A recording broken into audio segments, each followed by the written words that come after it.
Singapore. It's one of the places we've always been curious about. Futuristic, efficient, spotless, and packed with flavor. But on this trip, we are only going to have one full day to explore before flying to Hong Kong for the last leg of our trip. And this time I'm going to be on crutches. So instead of trying to do it all, we're planning one intentional day, slower, more meaningful, and designed to show that even with limited time and limited mobility, you can still find wonder in travel. Well, this is our plan for seeing the best of Singapore at our own pace.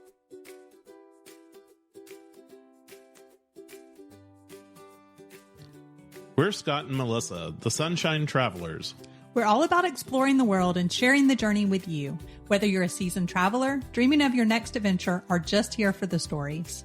No matter where you are on your travel journey, we've got firsthand experiences, tips, and plenty of inspiration from some of the most amazing places on Earth. So buckle up and get ready to travel with us.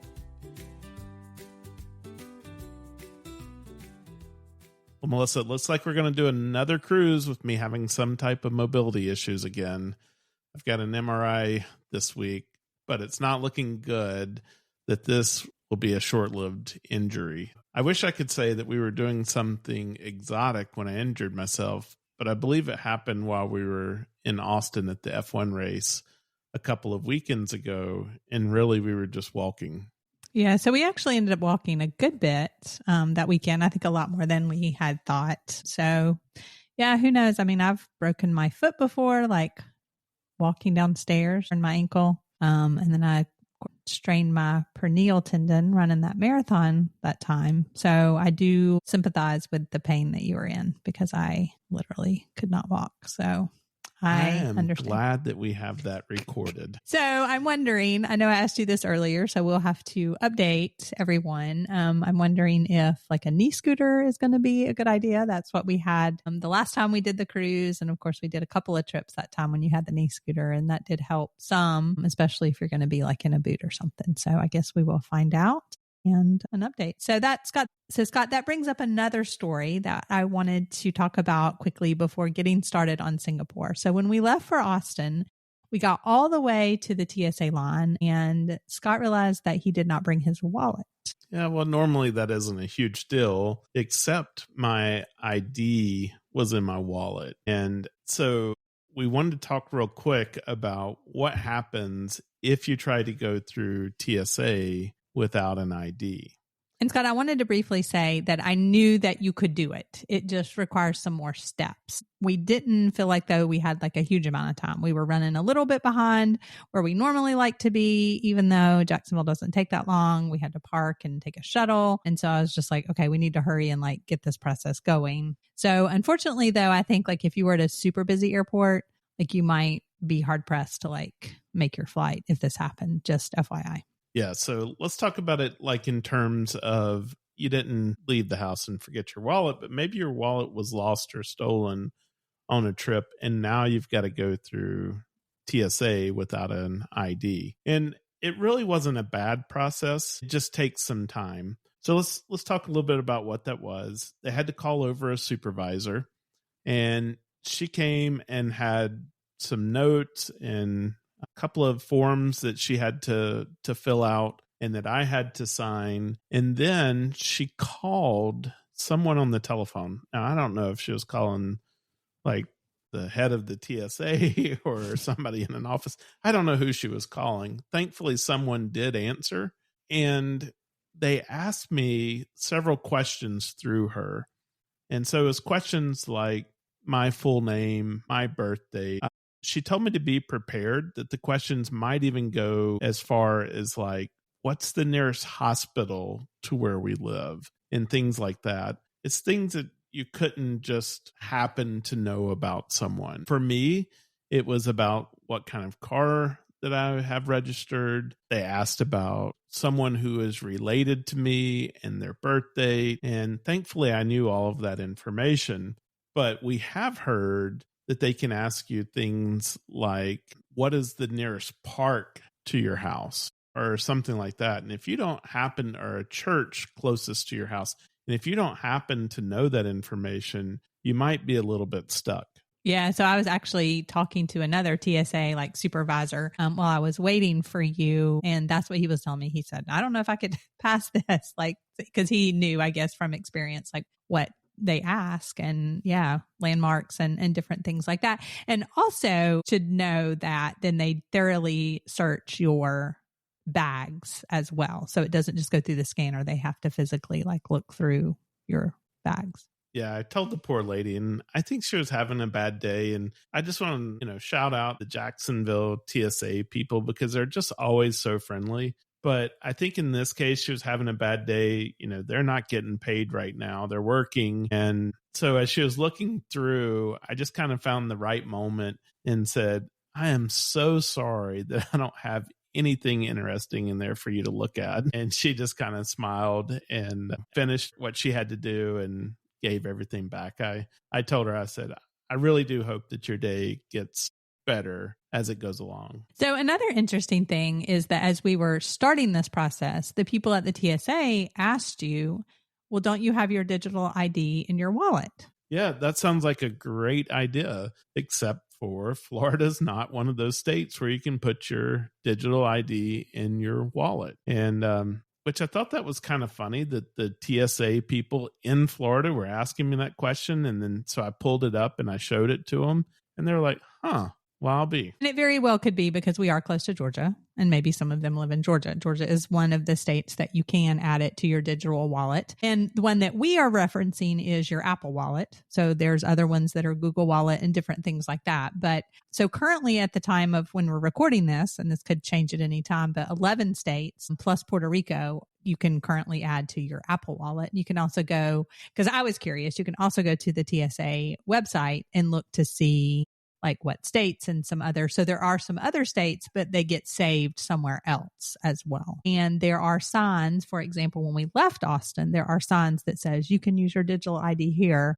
We should also mention, because we had the discussion, okay, well, now we've got to get back, that we did use the Clear line to get back.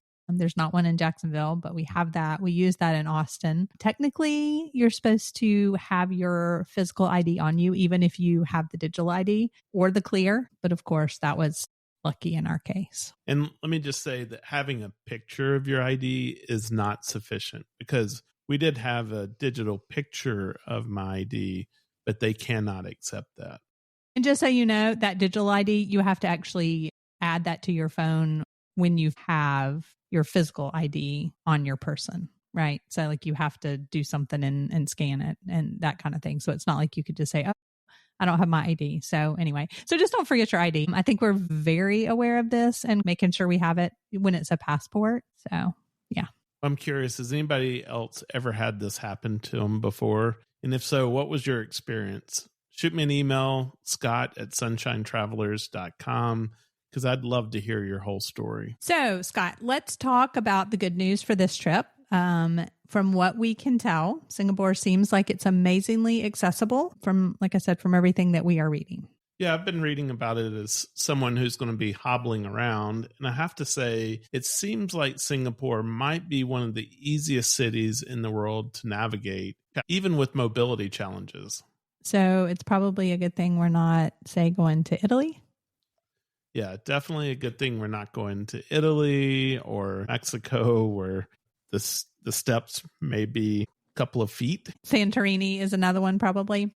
But anyway, for Singapore, the city, or at least the part that we are going to spend our time in, seems pretty compact. Sidewalks are smooth. There are elevators everywhere, and everything from trains to attractions are set up for accessibility. So it seems to be clean, safe, and easy. And not only does that make it ideal for a short stay like ours, but also because we're going to navigate, you just being able to get around and still be able to enjoy it. Yeah, so instead of rushing through checklists like we would normally do, all the things that we want to go and see and do, we've kind of built our day around a couple of simple goals. Number one is we want to see the heart of Singapore and taste a bit of its soul. Hey there, Sunshine Travelers. If you love finding incredible travel experiences without overpaying, you've got to check out Travel Deal Insiders. It's our 3-time weekly newsletter where we send you the best cruise, resorts, all-inclusive, tours, and other really cool travel deals we find with a few cheap flight deals thrown in too. Handpicked and curated, no spam, no fluff. We dig through the offers every week and send you only the best. Think luxury for less cruises, last minute getaways, and travel tips to help you book smarter so that you can travel more. Join now for just $5 a month. That's a savings of $24 a year. Let's be real. Booking just one deal could save you so much. It makes this $5 membership like a total steal. We're talking 50 times, even 100 times, and more the value right back into your pocket. Head to sunshinetravelers.com/deals and enter the code podcast to get this exclusive listener deal. Travel more, spend less, skip the search. We'll see you inside. So, Melissa, let's talk just kind of a little bit about Singapore and what is it that, besides the fact that's where our cruise is going to end, but what are some of the interesting things that would draw someone to visit Singapore? So I would say for me, like what I've seen of Singapore is obviously just like the skyline and how it's built as far as being a city. Of course, several years ago, we watched The Amazing Hotels and were introduced to the Marina Bay Sands Hotel. And they did a segment on that where they worked and it showed that. And it is known for its rooftop pool, which part of that is only accessible if you stay there, but just being able to, or think about, going into that, because you could go into that and see, their shopping and just the way that it's laid out. And then of course the gardens by the bay and, the flowers, and they have a night show with the lights and stuff there. So I think for me, those were the things, besides the airport, that we're also going to talk about. I think those were probably like the three things that I knew about and would like to see for myself. Yeah, one thing that I've definitely heard about Singapore is it's very expensive. I don't know if you've heard that as well. They say it's one of the most expensive cities in the world, especially if you live there. Yeah, so I've definitely heard that. So, Scott, we will be getting off the cruise ship early in the morning. So that actually works out well for our itinerary. And so we plan to head to the hotel, which is near Gardens by the Bay, to drop our stuff so that we can then get out and explore. So we will start at the Gardens by the Bay, which honestly looks like something from another planet. And because I think we love gardens and botanical gardens and things like that, I think this is going to be super interesting for us. Yeah, it looks real futuristic, but also very peaceful. It's filled with cool, misty air and incredible plant life. A couple of things they talk about are the cloud forest and the flower dome. And both of those being fully accessible, they're climate controlled, so we can enjoy them at our own pace without worrying about the heat or stairs or anything like that. So then right outside of that is the Supertree Grove. They're towering structures that look like big trees. And that's probably what a lot of people think of when they think of Singapore. They almost look like big fountains, sort of. But I think they are intended to look like large trees. Yeah, so they light up at night, but of course breathtaking during the day. And so they've got shaded walkways and benches and even trams. So I think that's going to be a perfect start for anyone with mobility issues or anyone who just wants to take it slow and really see things as well. So I do know that for the Cloud Forest, the Flower Dome, that inside part, there is a ticket required for that. And then after exploring the gardens, we'll head next door to Marina Bay Sands. And when I say next door, I mean it is literally connected by a bridge. And so that's all very easy to reach. And it stays air conditioned the whole way. Melissa, there's a reason why we talk about the air conditioning. Yeah, so we're actually going to be there. It's going to be quite warm, but also the rainy season when we're there as well. So it's going to be nice to be inside those climate controlled areas. So whether it's really warm or it's really wet, we'll be able to enjoy quite comfortably. So there are a couple of places where we can grab a bite of lunch with an amazing view on the top of the Marina Bay Sands. Spago, which I believe is a Wolfgang Puck, or C'est la Vie, both have sweeping views of the skyline. So either one of these places will make a great place to enjoy a bite of lunch and enjoy the views. I really do hope that, like I mentioned before, the pool is only accessible if you stay there. I really do hope that we can at least get up there and see that. So we can't wait to share those views from there with you. And this kind of fits our theme perfectly, slowing down, soaking up the view, and not trying to cram too much in. This is going to be at the end of a really long trip. Good news is that we're going to have lots of days at sea where we can kind of slow down and just rest and relax a little bit. I am going to be working on those days at sea, so I've figured out kind of a modified schedule that allows me to spend some time working both European hours with my team based out of Europe, as well as early morning Eastern hours for all of those here in the US. And if you listen to last week's episode, Colin talked about the amazing food in Singapore.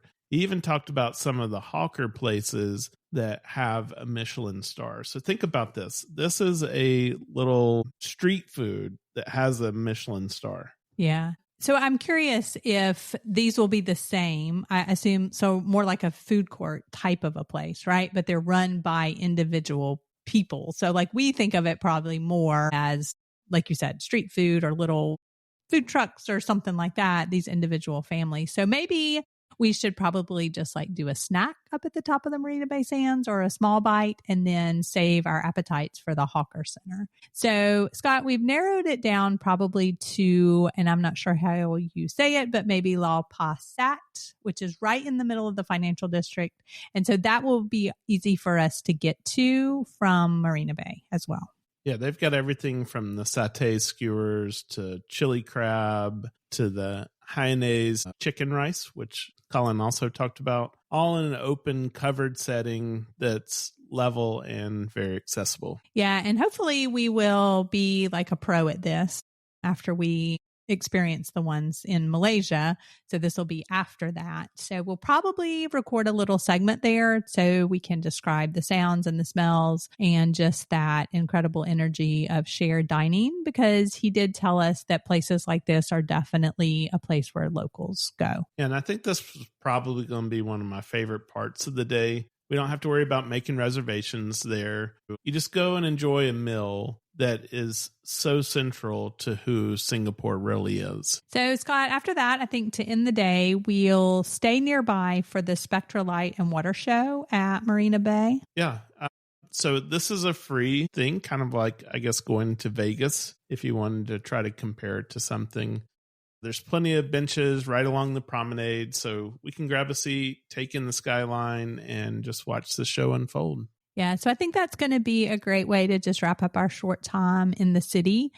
I think that checks all the boxes. And we also wanted to make sure that we chose a hotel location that was central to this. I think it's so important to just keep that in the back of your mind when you're looking. I looked at a couple of other options and one was going to be far away. So even if like in between a couple of these things or before the light show, we wanted to go back to the hotel, I think that's just a really good thing to keep in mind. So I think just having some time to sit still and enjoy like a bite to eat or enjoy the gardens, enjoy the views, enjoy eating at the hawker, and just letting Singapore show us what it is all around us. Yeah, I think that's the good thing about Singapore is we don't have to go very far to be able to experience it. Well, now normally the airport marks the end of a trip, but in Singapore, it's more of an attraction that you almost need to plan for. Yeah. So I told you when we were planning for this, we were looking at flights. I said, so after this, we are leaving to go to Hong Kong, but I didn't want to have an early flight,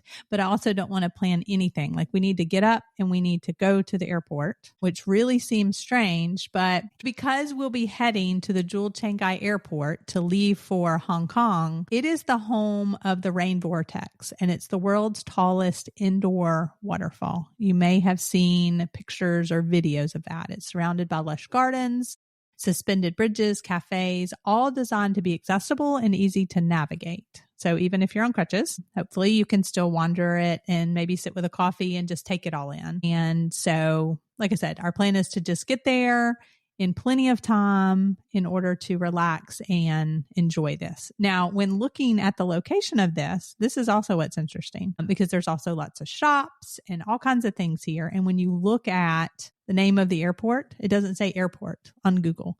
It comes up as the category as shopping mall, which I just thought was very funny. But you know, this place is going to be something else when the airport website has itineraries listed for visiting this attraction. So not only does it have the world's largest waterfall and these lush tropical gardens, there's also approximately 250 stores to shop and dine in. So that makes sense then, probably why it's listed as a shopping mall. So apparently that part, though, you experience that or can go to that before you go through security as well, from what I understand. So we'll see. Yeah, we'll just have to see what do you do with your bags. Yeah. Well, and we've talked about this. Like we plan on, packing as light as we can. And we may be planning to like check things too. So I don't know if you can check your bags and then, it's like the in between the checking it in and going through security. So we will update you on that. We'll let you know what the process is on this. Either way, whether I'm on an e-scooter or crutches, like carrying bags is not going to be much of an option. No, I see an e-bag backpack in your future for this trip. I'm going to be honest with you. Either that or my Patagonia backpack. Yeah. Well, a backpack that carries a lot of stuff. I think that's definitely going to be the way to go. So before we close out, let's just circle back to what we talked about the weather will be like. So when we are there, so it is going to be hot. Singapore is equatorial. And then this time of year, it's 85 to 90 degrees Fahrenheit, humid. And like I mentioned, daily rain. It's going to be during the wet season. I have a friend who went recently back in the summer, and she said somebody told her that the temperature there is hot, hotter, and hottest. Is basically, so she was like, when are you going to go? Like, how hot is it going to be? So I thought that was interesting. So we will update you on that as well. So Scott, we're going to have to think through like what we plan to wear. So obviously we want light, breathable fabrics that can get wet, that kind of thing, but locals dress neatly, even in the heat. So we're going to have to think about those things. So lightweight, moisture wicking clothing. I think we definitely are going to want to plan to have like a mini umbrella, rain jacket with us for this whole trip. So I'm definitely thinking through now some outfits that look nice, but kind of do double duty. Well, one day in Singapore really doesn't sound like it's enough, but it is one city that proves you don't need a week or perfect mobility to experience something extraordinary. This trip will remind us to slow down a little bit, focus on the details, and appreciate the moments that might otherwise rush by. The world is still full of sunshine and surprises. Make 2025 the year that you explore beyond the familiar.